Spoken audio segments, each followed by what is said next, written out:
And I want to remind everyone that this session is being recorded. Just giving a few seconds for everybody to join in.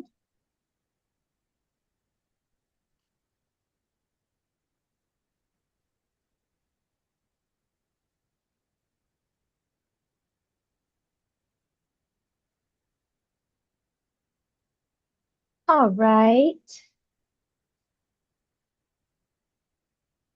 Well, I will introduce myself. My name is Victoria Matias. I am the Community Coordinator for Texas Health and Environment Alliance, or THEA. And in a few moments, you will see a poll pop up. If you could please take a moment to answer that. We want to know where you're joining us from.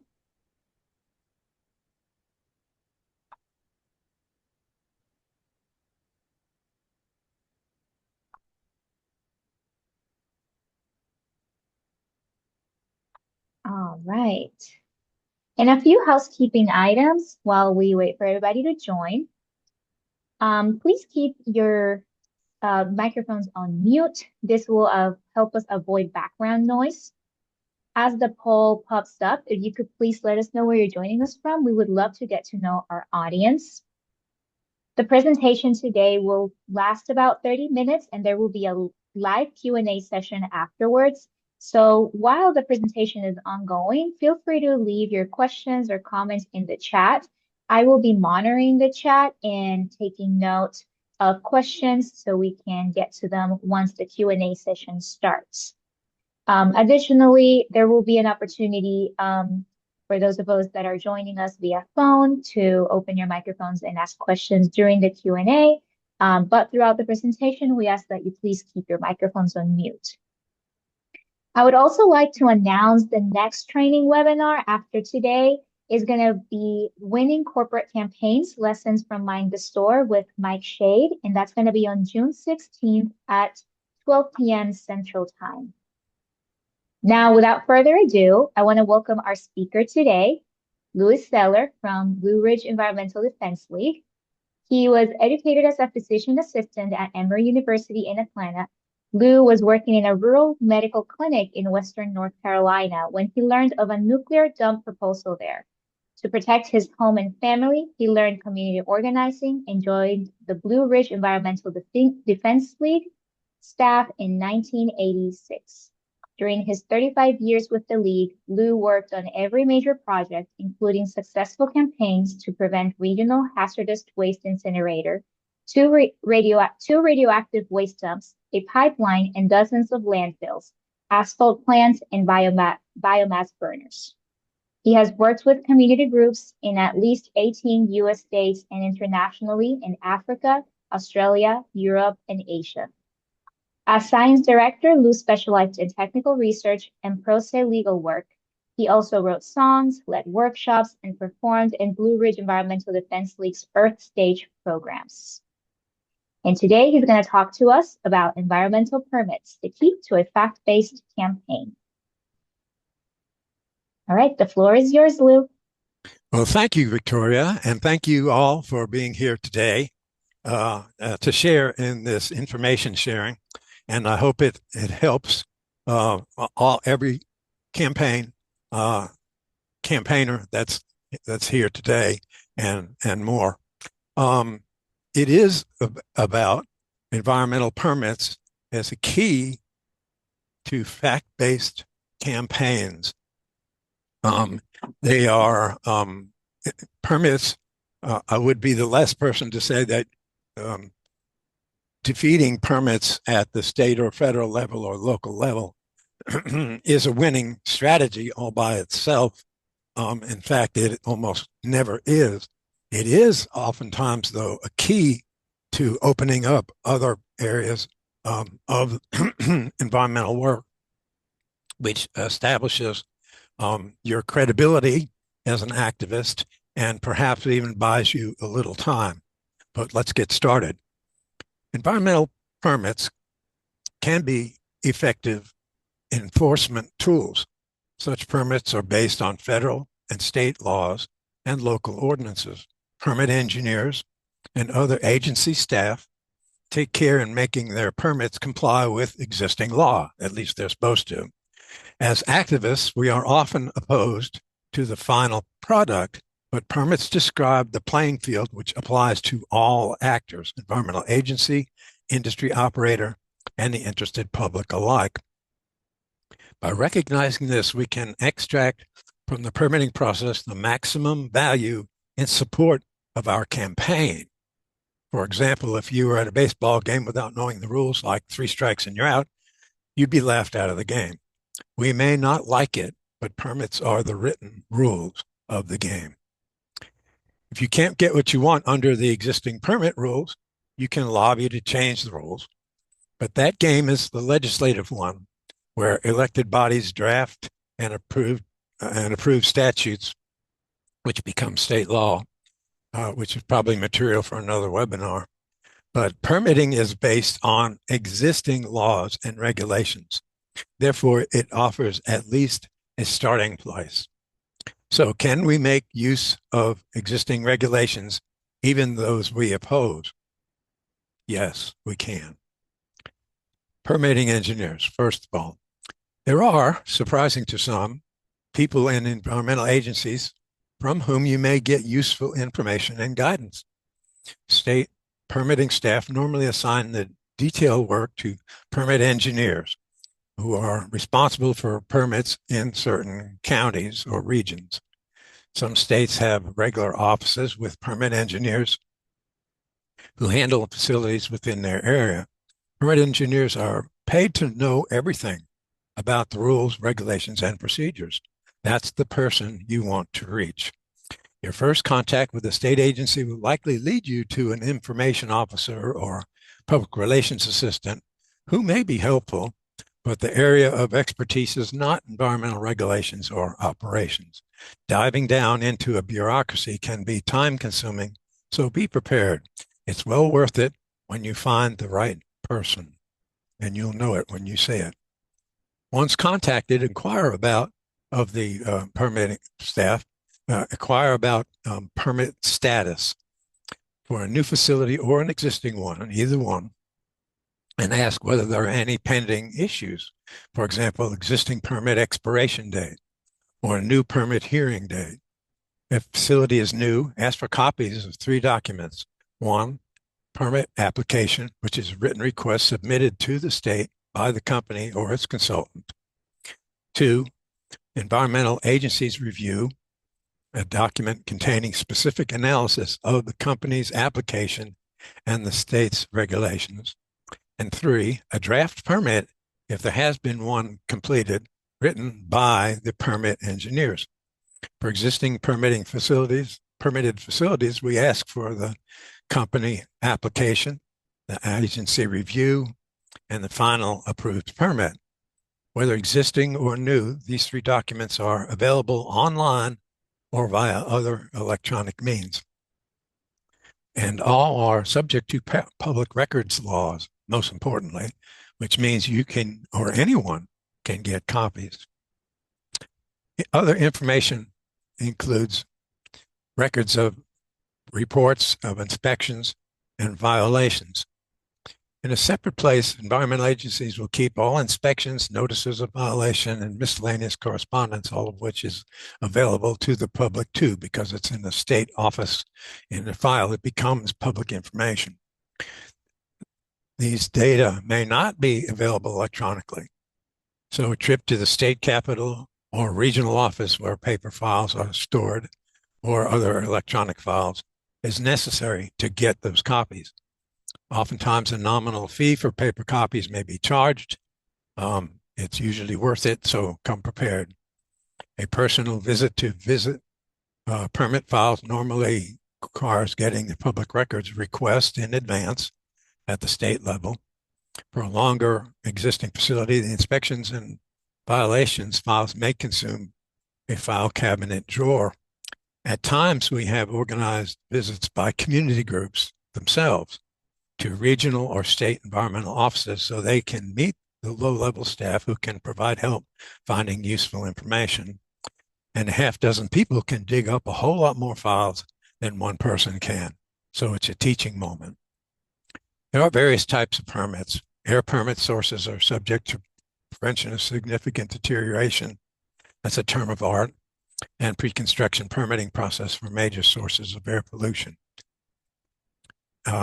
Air small source and synthetic minors permits have the potential to emit less than 100 tons per year for each criteria pollutant and less than 10 tons per year for individual hazardous air pollutants and less than 25 tons per year for the sum of all hazardous air pollutants.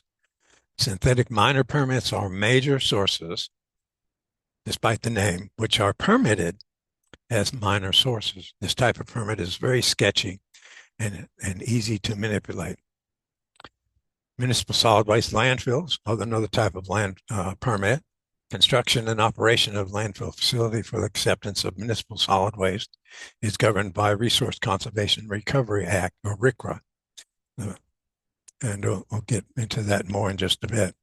There are permits for uranium exploration, robbing land disturbance, or drilling at the state level in most uranium producing states, with the Nuclear Regulatory Commission playing a minimal role.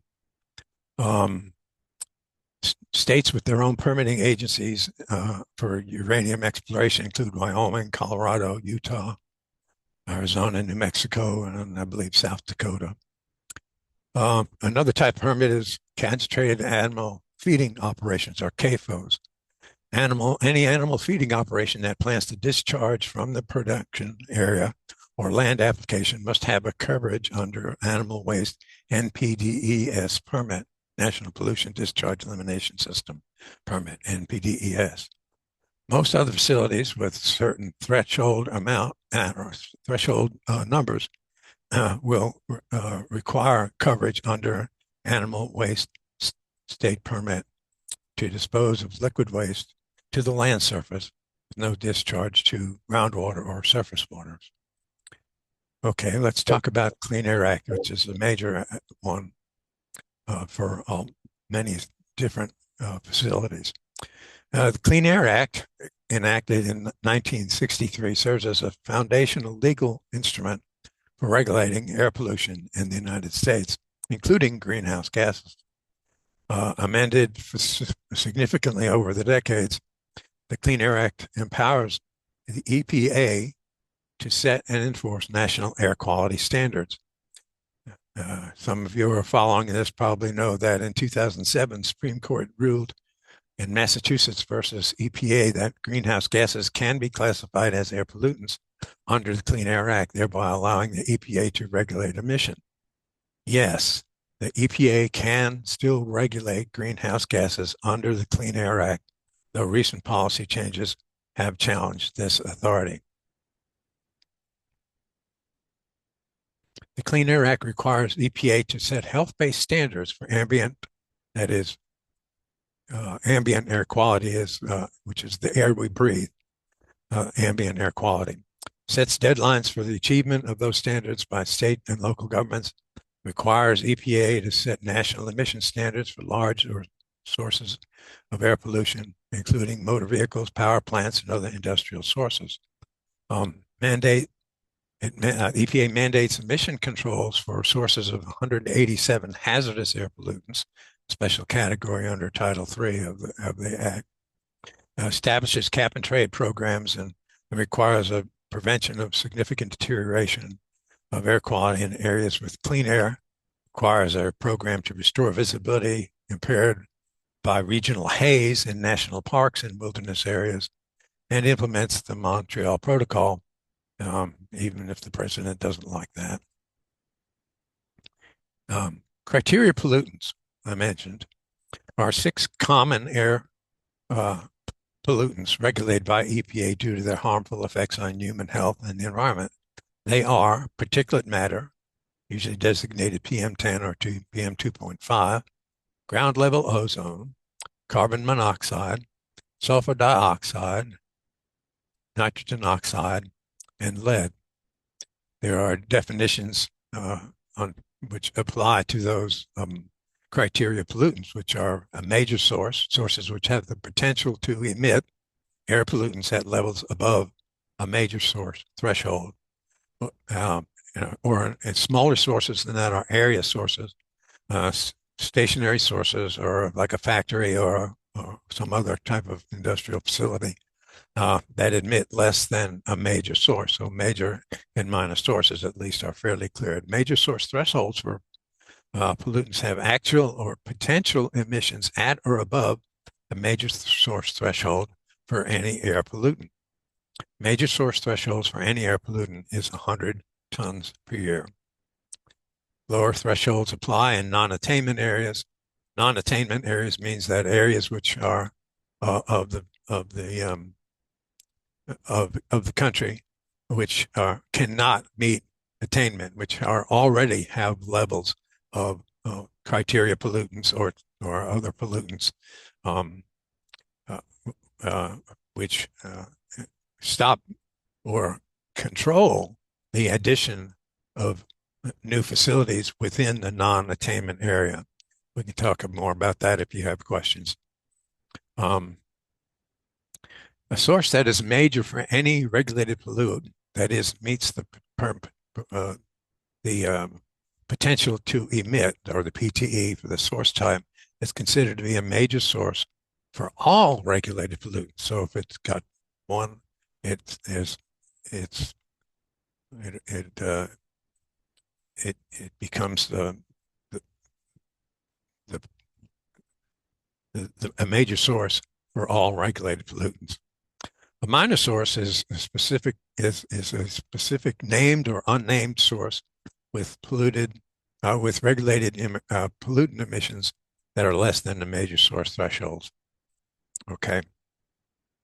Um,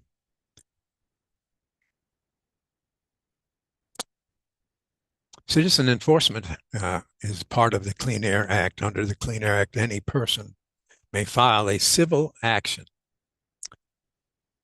against violators. Citizens can sue for violations of emission standards, limitations, or orders issued by the EPA or a state. Clean Air Act empowers private citizens to enforce the act against corporate polluters and the EPA itself.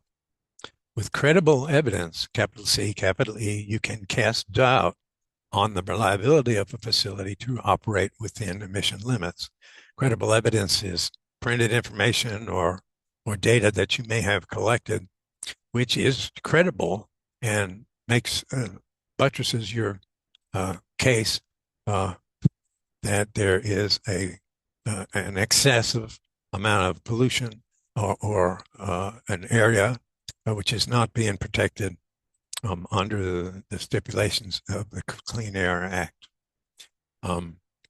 People may have questions about the Chevron defense and all like that, and I'm not an attorney, so I won't go into that unless there's specific questions. I'll just leave it in saying that under currently the EPA under Administrator Lee Zeldin proposed and finalized rules to rescind the endangerment finding, which means that there is endangerment of human life, and repeal the greenhouse gas emission standards for new vehicles. If implemented, these actions could significantly reduce federal oversight of greenhouse gases, though they are expected to face legal challenges. Courts may interpret the Clean Air Act to continue requiring greenhouse gas regulation, citing both statutory language and international obligations. But like I said, it would be challenged in one way or the other. Another major environmental regulation is the Clean Water Act. Clean Water Act regulates discharges of pollution into waters of the United States. It requires states to, one, set designated water uses, two, develop water quality criteria to protect those uses, and three, have anti-degradation plans to protect existing uses. In other words, a new source should not degrade the quality of that water body. It gives states the authority to grant, deny, or waive certification of proposed federal permits that may discharge into waters of the United States.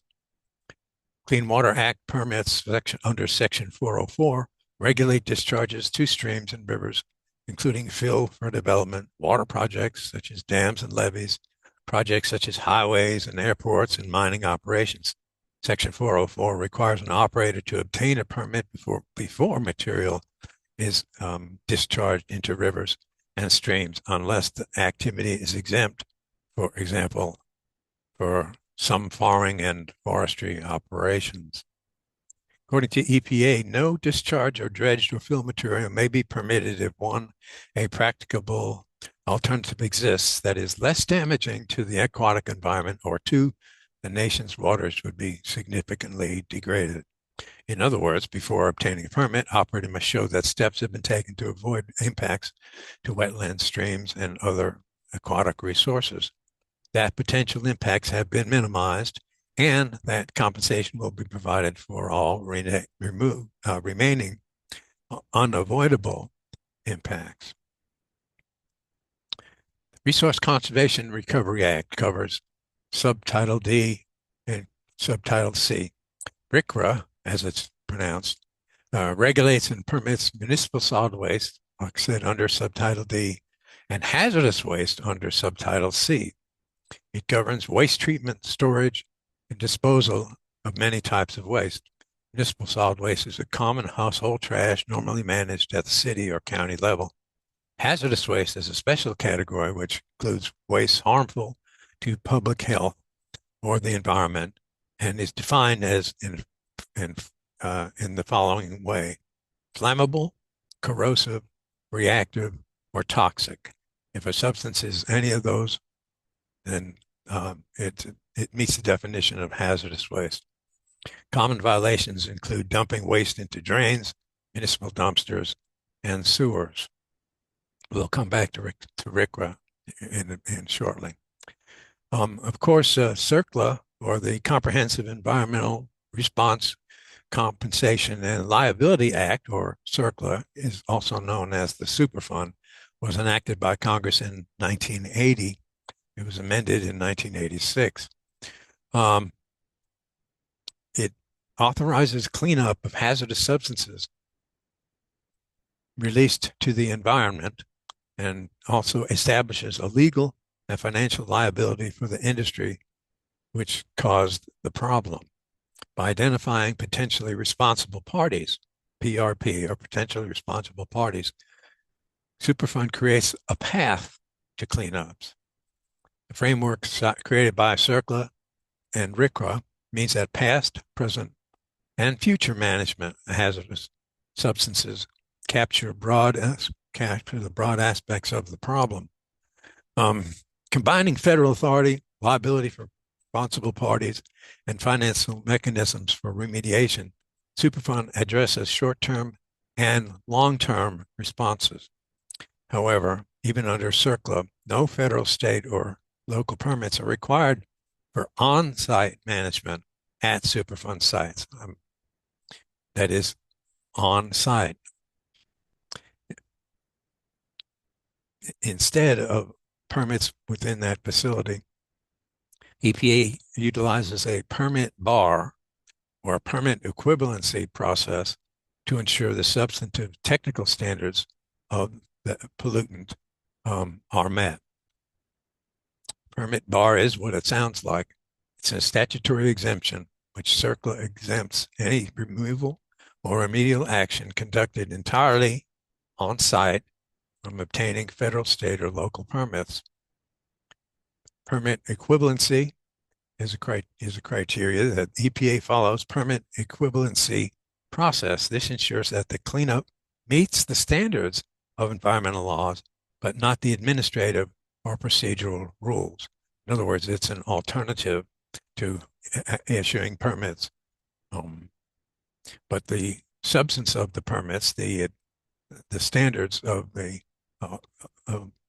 otherwise part of the law apply, but it becomes a statutory exemption if it meets the criteria. Applicable, or the third criteria is applicable or relevant and appropriate requirements. Even without permits, cleanup must still comply with other strict federal and state environmental laws. and finally, there's the offsite rule under CERCLA, which states that, quote, any wastes or hazardous substances transferred offsite for treatment, storage, or disposal must obtain all necessary local, state, and federal permits. So that's the trigger when if the materials are kept on site, there's no it's it's virtually permitted, and if it's transferred off site, then it becomes um, necessary to get local, state, and federal permits. And bottom line is, while physical permits are not required in this case, under CERCLA, cleanup actions at Superfund sites are supposed to be strictly regulated to ensure environmental compliance and are protective of human health. Um, there are local and state conflicts which are worth talking about. Uh, because Superfund overrides local and state permitting, municipalities sometimes attempt to enforce local zoning bylaws or their own permit, so-called permit equivalency. Courts have been consistently struck these down, affirming that state and local permitting requirements cannot delay or dictate CERCLA cleanups. Again, the devil is in the details there. So it doesn't mean you can't challenge it, but it may not survive a court challenge. NEPA, National Environmental Policy Act, applies to all major federal actions, whether they're federal projects, any project requiring a federal permit, receiving federal funding, or located on federal land. Application of categorical exclusions is determined by the federal agency. In a worrisome trend, categorical exclusions, which have been on the books for a long time, are being invoked in new, broader areas such as nuclear power stations and hurricane debris removal. This has just been very recent. We've seen two examples under those specific categories under nuclear power plant, so-called smaller or sources, and hurricane debris, which was a problem in North Carolina and elsewhere following Hurricane Helene and other storms over the last couple of years. Category exclusion, I believe, is being misapplied in this case.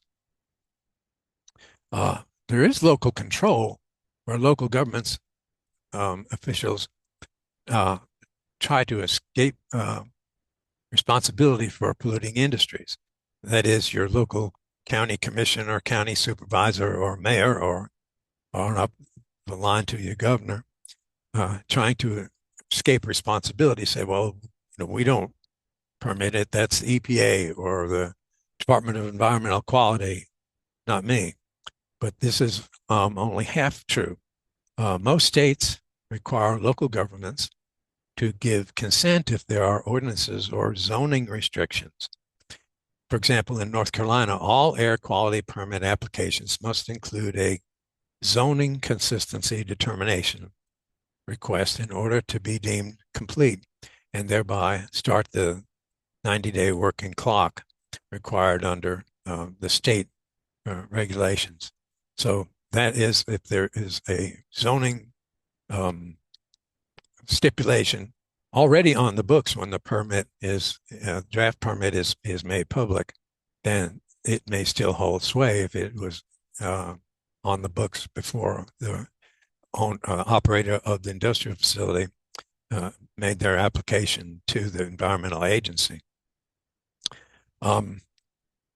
The regulations state that the application must include a consistency determination that bears the date of the receipt entered by the clerk of the local government or consists of a letter from the local government indicating that all zoning or subdivision ordinances are met by the facility.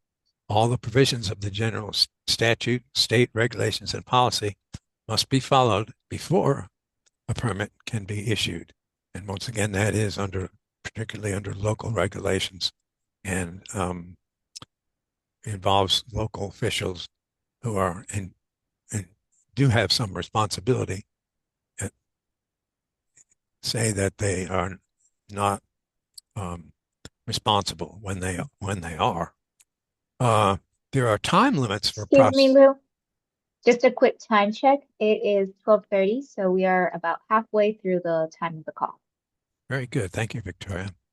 Oh, okay, we can just, this is a good turning point. There are time limits for processing issuance and expiration of permits. Some are set by law. The answers to timing questions can influence and determine your own campaign strategy. That's one of the first questions you may ask of your friendly local permitting engineer, whether they're in a regional office or the state offices. For example, under RCRA, review of a new permit application may take 9 months to 2 years and may be valid and then up for renewal after 5 years. Volume limits for hazardous waste allow no more than 6,000 kilograms for 180 days on site. The application for such permits has two parts, an A and a B. Part A of the application is submitted on a form, EPA form 8723, and asks basic information about the facility. In Part B, the applicant submits a narrative description of how the plant operator plans to comply with regulations. Such narratives can be lengthy, but being that they are in text, may be relatively readable or understandable. Um, there's a couple of diagrams I'd like to show here. I want to pull them up here. Just give me a second.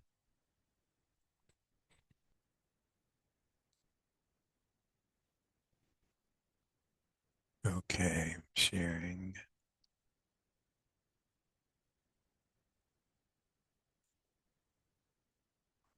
Okay, this is a general schematic for environmental permits. Applies to many different kinds of permits. I hope people can see that. Um, this is the, this may make people go cross-eyed unless they've seen them before, but the first thing to look at is the solid lines, the unbroken line. Those are the outline the application, development, and submission. That's the first step in a permit, whether it's an industrial permit or a power plant or any other asphalt plant, any other industrial source of pollution, is the owner operator submitting their their application for some kind of permit, air water permit or what have you. Um, at that point, the application, once it's in state files, is a public record. If it's in the state's files, becomes and filed. It is a public record, which it means it's available to you, me, and anybody else that's interested in this facility. So then, after the application is submitted in a timely fashion, the application review process begins within the local or the state um, regulatory agency, the air quality, the water quality uh, permitting agency. The solid line continues to potentially the end stage, which is approval of the permit and stipulation of permit conditions. This is what permit engineers are responsible for, is putting that permit together. There may be a public hearing along this time, and that's the solid line. Up the top here says public input. That's where you and I get to weigh in on the process. And as we move right, there's like it shows a solid line showing approval, and with no changes, approval with some changes, or what our goal is sometimes is denial of the permit. The broken lines have the other factors which a state agency will have to deal with in order to issue the permit. There may be other permits involved. For example, a local permit may be required under the rules of the state um, uh, in before an air permit or water permit can be applied for. So there's a sequence involved in some states, at least. Um, Litigation at the upper right corner here with the broken line, it can happen at any point. It is shown here as litigation affecting the application review. So the state regulators will have to deal with litigation coming from anybody that's interested in this process, which would be usually the industry uh, uh, seeking the permit, or sometimes us. Um, if a permit is denied, following this diagram, uh, the, that doesn't mean the show is over. It can be an application can be reapplied for, and um, the the clock goes back to zero, where the application back to the application and development and resubmission stage happens. Um, the the denial without prejudice means that they can come back as if they're didn't apply before. We've I've only very rarely that do agencies deny permits flat, but I have seen it happen with Division of Air Quality in North Carolina on an asphalt plant permit in Pinola, which is in the western part of the state. So, but the the applicant in this case, which was the asphalt company, getting its permit denied, and it was denied because there was information insufficient to justify the issuance of the permit. Um, they came back a year later with virtually the same permit, but the campaign was victorious, nevertheless, uh, because in that intervening period from 1 year to the next, they did go back to the square. They did go back, fill in the blanks of the information that was lacking, but the the citizens organizing to against the plant had worked locally to put in a special use permit, a new zoning provision, which enabled them to block the owner operator of the asphalt plant facility um, from implementing a permit, which was ultimately then issued by the state, but it was too late because the permit, the site for the permit was no longer permittable.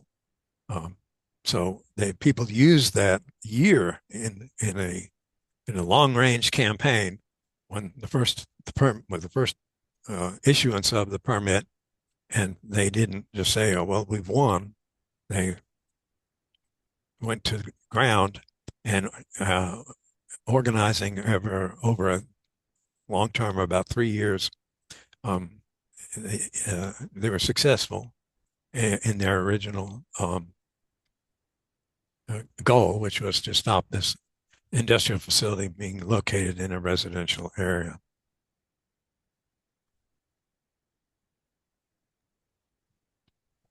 Thank you, Lou. Another quick time check. We have about 20 minutes left of the call, and quite a few questions coming through the chat. Okay, let's start with some questions. All right, awesome. So our first question comes from Mitch Allen. It says, do other states have NPDES permits? Have what kind of permits? NPDES? Yes, NPDES permits. Most every state does. All right, perfect. And our next question asks, does the Clean Air Act cover silica dust from sand and gravel mining? As particulate matter, yes, that would be certainly a thing to raise. Even from uh, quarries, in fact, quarries of or gravel or other types of mining. The fine particulate matter, either 2.5 or PM10, are need to be met because those are very particle creating facilities, and it depends on the operator, um, the measures they take, the the working uh, of the operation, and how careful they are with things such as gravel piles and windblown debris. So all that becomes grist for the Clean Air Act. Thank you. Thank you for that answer. Um, Another question is coming from Kimberly, and it says, Intel in Oregon calculates its own pollutants and discloses their findings to Oregon DEQ. How can we be certain of their numbers? And I saw this question come in a few times through the chat. People saying where industry does their own, like reports their own information, how can they trust that information? Okay, repeat the question then.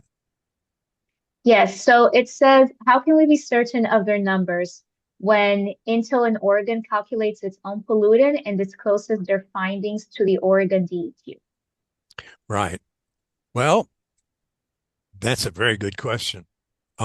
Any data submitted by a applicant or a consultant um, is suspect if it's self-serving that they um, in order to get the permit or to keep operating. Um,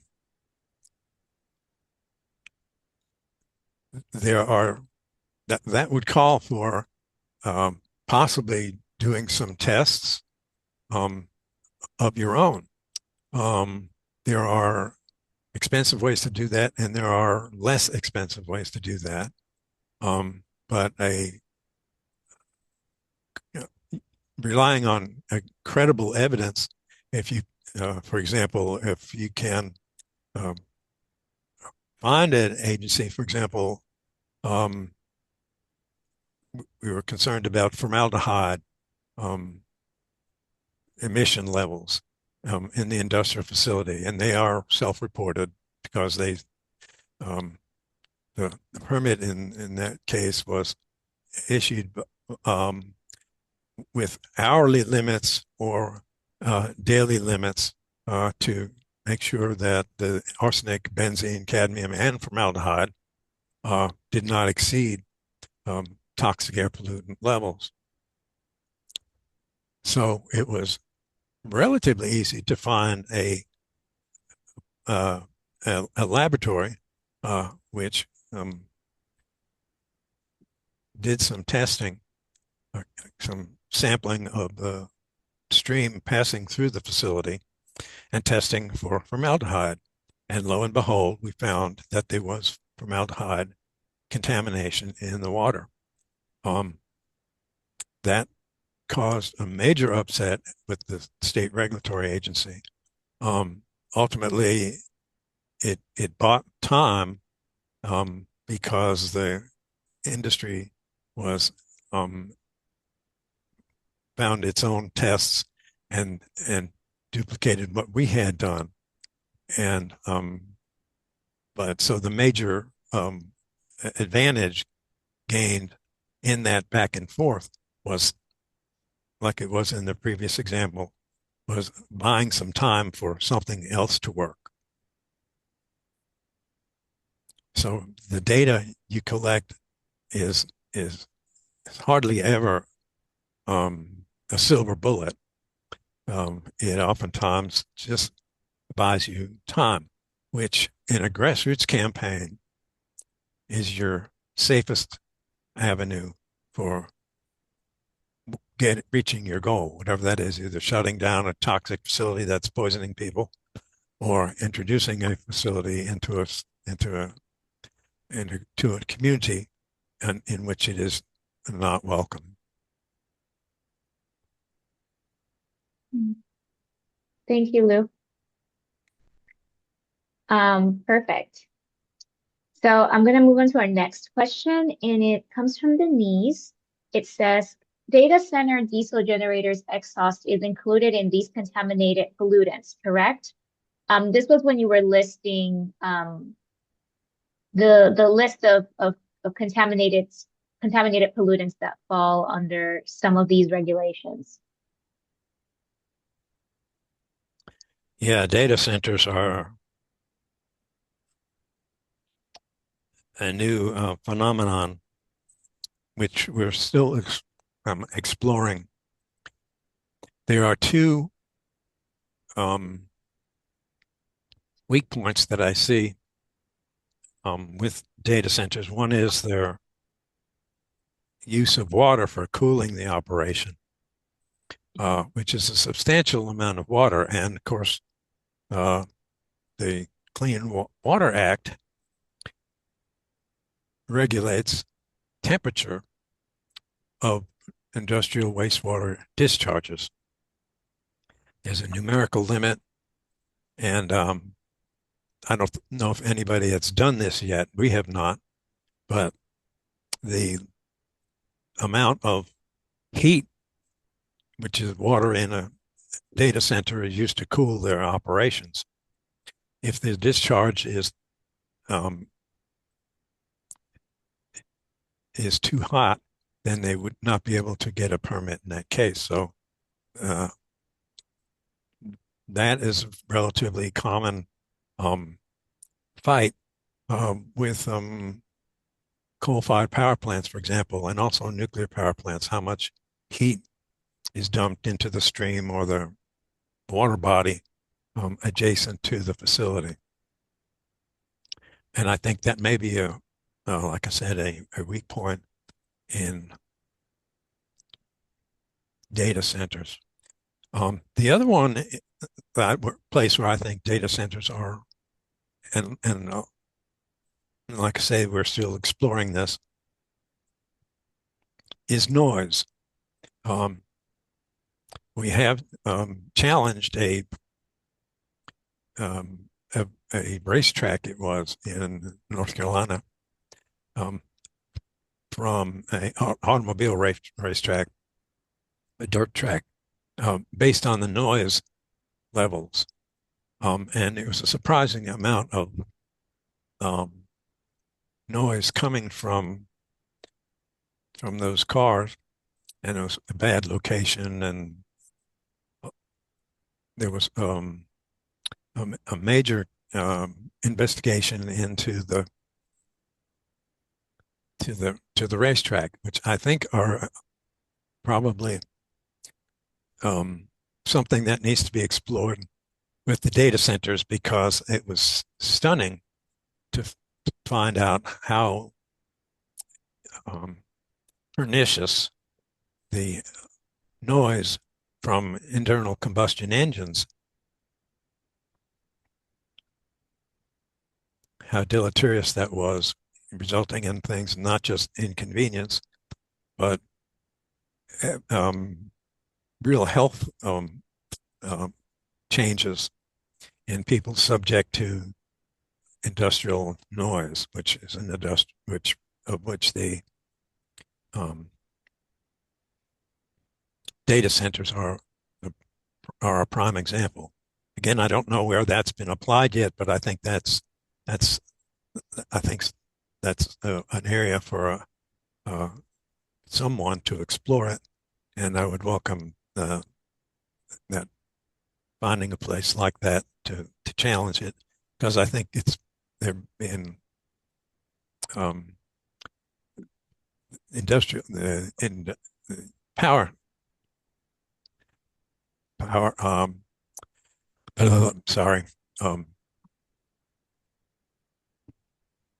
data centers are a looming problem, and I think it deserves a major campaign.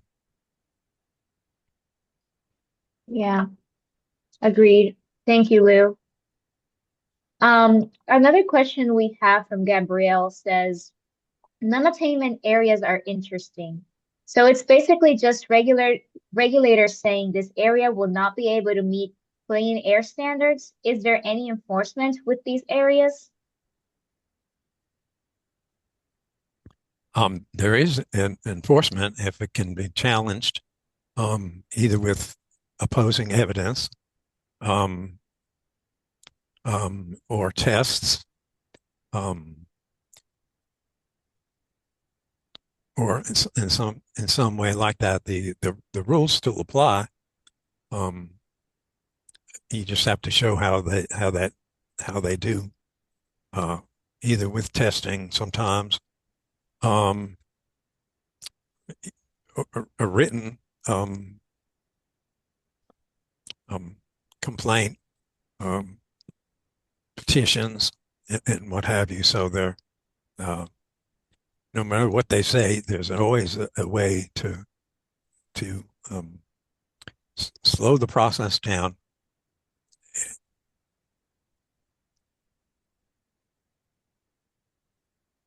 and drive out the applicant from continuing with the plant. I don't know if I answered your question or not, but Yeah, I think it does answer the question. Gabrielle, if you have further questions, feel free to drop them in the chat. Um, but we can go ahead and move on to another question. Thank you, Lou. Uh, sometimes it takes um, time. If you have, I guess I should have asked, yeah, is this is an existing facility, correct? I don't think so. I think it was a question asked in general, um, about non-attainment areas.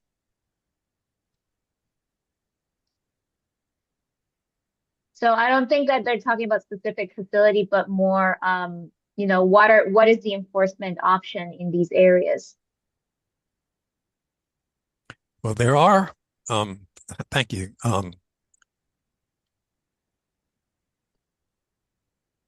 Oh, Gabrielle says that they were speaking of Giles County, Kimballton mine, and you did answer their question. Oh, okay. Well, all right. I might just add that non-attainment areas oftentimes do have ongoing meetings at the county or the regional level, um, in which are in advance of some kind of um, application coming from an industrial or an industry of some kind. So those people are welcome to uh, work in that. Um, um, and I think it's a good thing to do for your community. It's a sometimes it'll provide a a protection which you can use later on, either through organizing with your neighbors and your elected officials that are, I assume, interested in clean air. Thank you, Lou. Our next question that is from Mitch, and it says, um, I'm in Florida, and our protection agency, known as the Fish and Wildlife Conservation Commission, are tasked with the management of our aquatic plants in our state-owned waters. They have chosen to use herbicides, pesticides to manage the aquatic vegetation. How would someone challenge what they have named to be best management practices? Would the Fish and Wildlife Conservation Commission be required to read and follow the recommendations within the SDS sheets?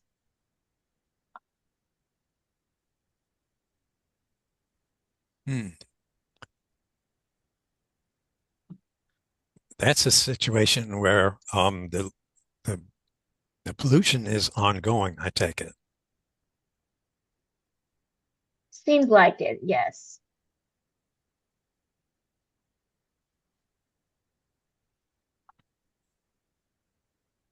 So it is that's a and it sounds like a state regulation for the water body or water bodies, plural. I would Correct. It looks like the state agency has named, they're using herbicides and pesticides under best management practices. best management practices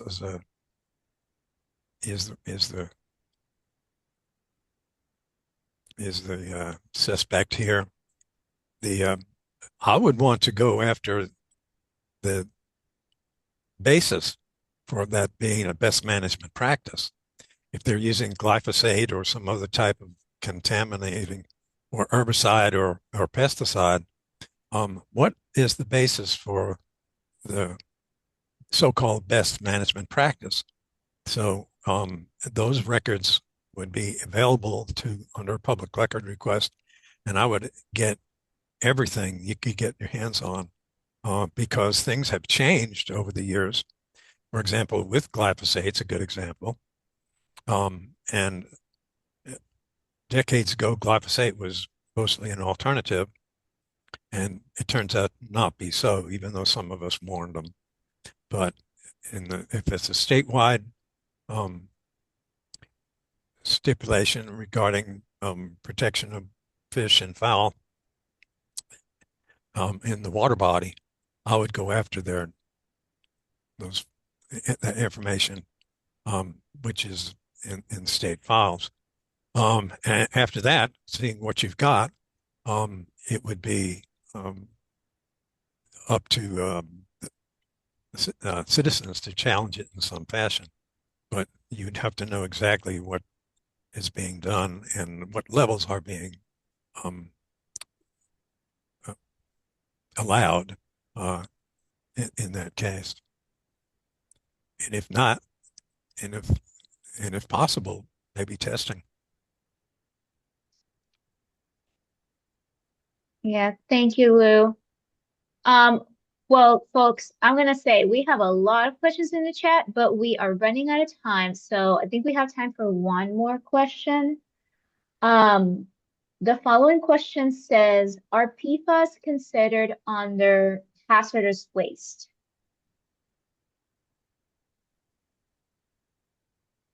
PFAS are everywhere. Um, I think they should be. I don't believe they are. Somebody could correct me Okay. on that, but I have not seen it. Yeah, I see on the chat somebody saying not currently. All right. So I think we have time for just one more question in our last minute. Um, Let me see. Uh, this question was earlier when you were talking about the formaldehyde tests. Somebody asked a follow-up question. Did the repeat of the formaldehyde test by the state yield the same results as your tests? It, it was the industry that made the counter test. Of course, they're the ones that were saying that they were operating within permit limits, in which case we found out in several areas they were not in compliance. The the way to control or to regulate uh, toxic substances like formaldehyde from an industrial source oftentimes is done in an indirect manner.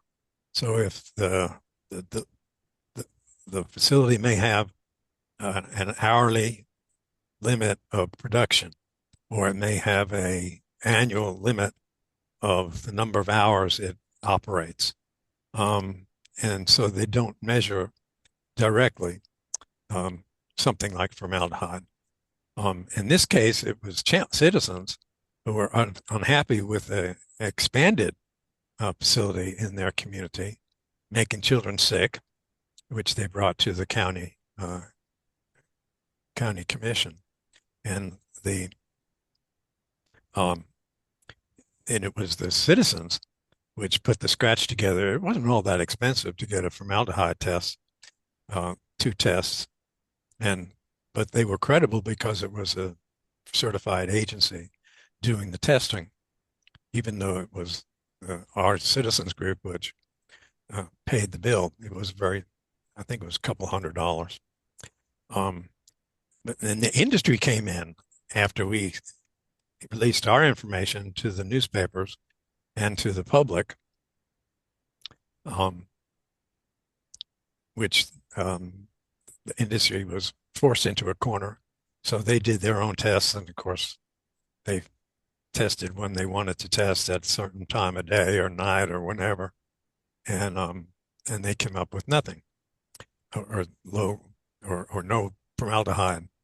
Um, at that point, it was you had dueling experts.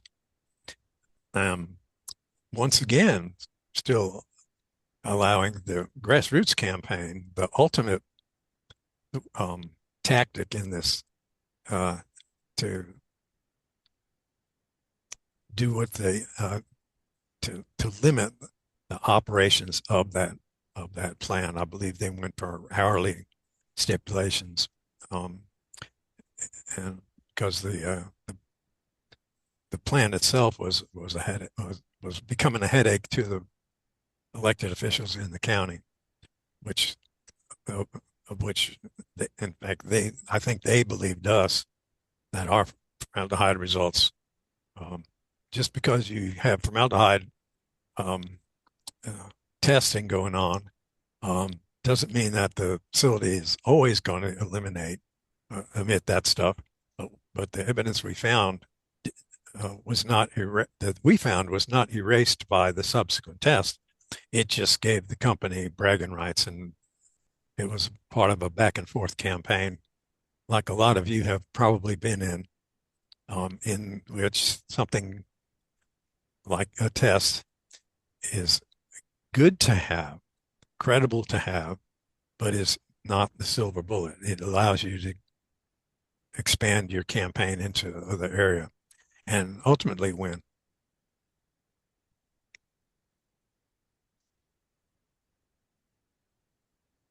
Okay. Thank you, Lou. We appreciate this very much. We are just over time. Before we close today, I do want to ask Lou, how can folks get in contact with you? Um, People are welcome to call or text our All right. our our Do you office. want to include a contact now, or we could include it in the follow-up later too when we send the recording out? A phone number available. People are welcome to call the office here. And yes, you have that number. And email, I'm always um, glad to answer emails. And in fact, we've done long distance work with grassroots community groups as far away as New Zealand and South Africa. So we certainly do that anywhere in the continental United States. Yeah. Offer help, advice. Thank you, Lou. Well, we will include your contact then in the follow-up. We did have quite a few questions left to be answered, but we do appreciate, um, all the questions that you answered today, all the wonderful knowledge and insight that you have shared with us. Your expertise is very much appreciated, and we thank you for sharing it with us today. Thank you everybody for joining us and for all your questions. I apologize for those that we didn't get to answer, but if you do have something that you want to follow up on, please feel free to reach out to us and we'll do our best to answer your questions. Thank you so much. Thank you, everybody. Keep up the good work. Yes, we can. Sí se puede.